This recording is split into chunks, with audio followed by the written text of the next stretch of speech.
Level up patrol na! Level up patrol na! Level up patrol na!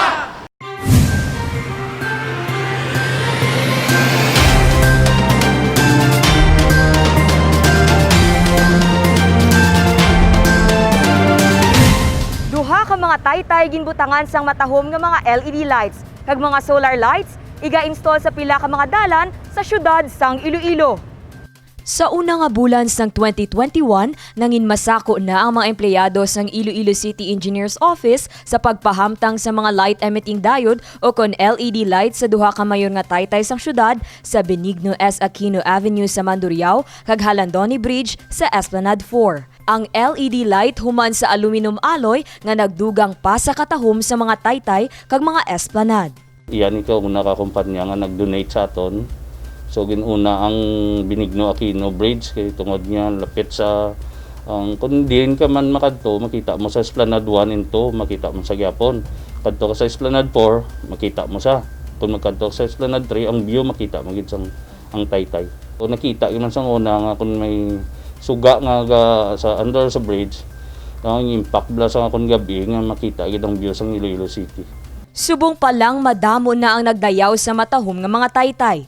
Ginpasiguro man sang talatapan nga mabantayan ang mga LED light agud indi maguba o kun kawaton sa mga pumuluyo. May mga green guard nga magabantay sang 24 oras. Magluwas sa masanag nga taytay, magapahamtang man sa mga solar light ang Iloilo City Engineers Office sa Esplanade 1 kag 2. Maga-install man sila sa Circumferential Road padulong sa Buhang Haro. Yan yung mayor gusto nga.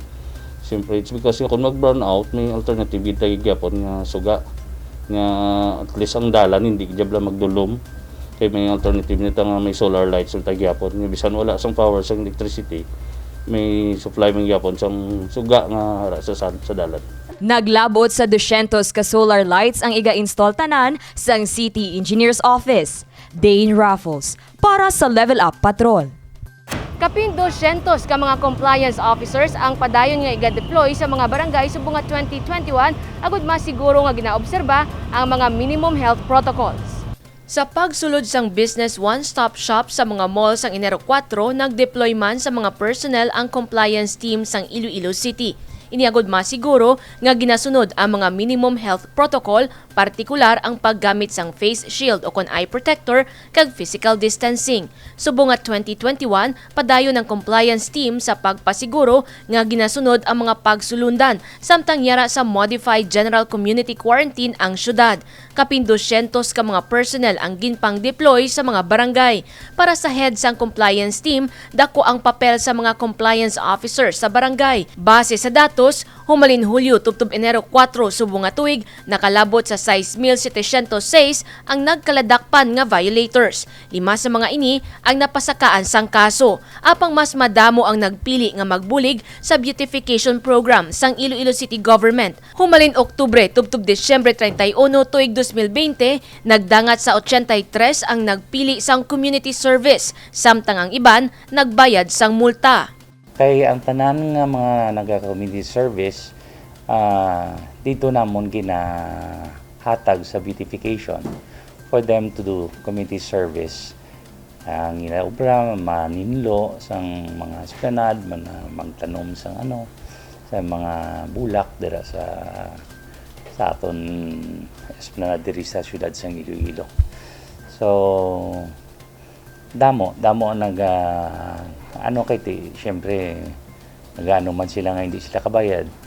So they opted to do community service.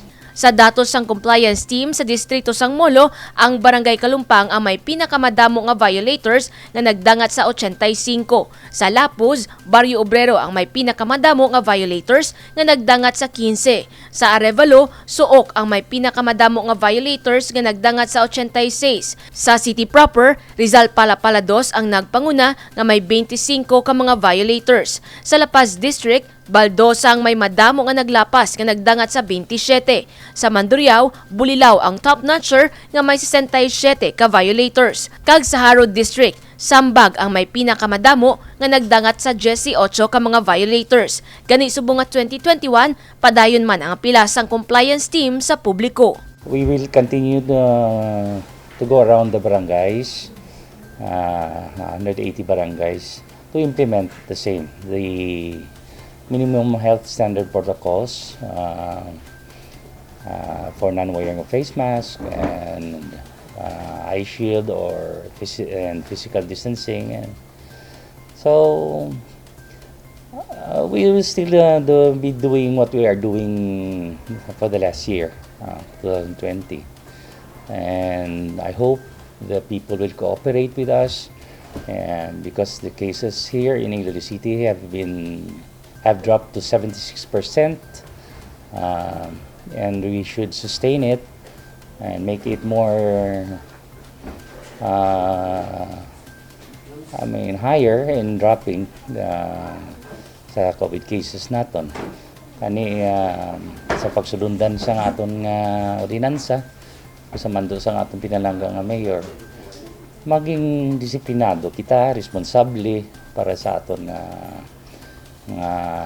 mga pamilya, sa aton lawas, sa mga kasilingan, mga kabarangay naton. Dugang pa ni Rico, kinahanglan mangin disiplinado ang tanan kag magkooperar bangod ang virus yara lang sa palibot kag ginahulat pa lang ang vaccine. Jennifer Garcia Hernandez para sa Level Up Patrol.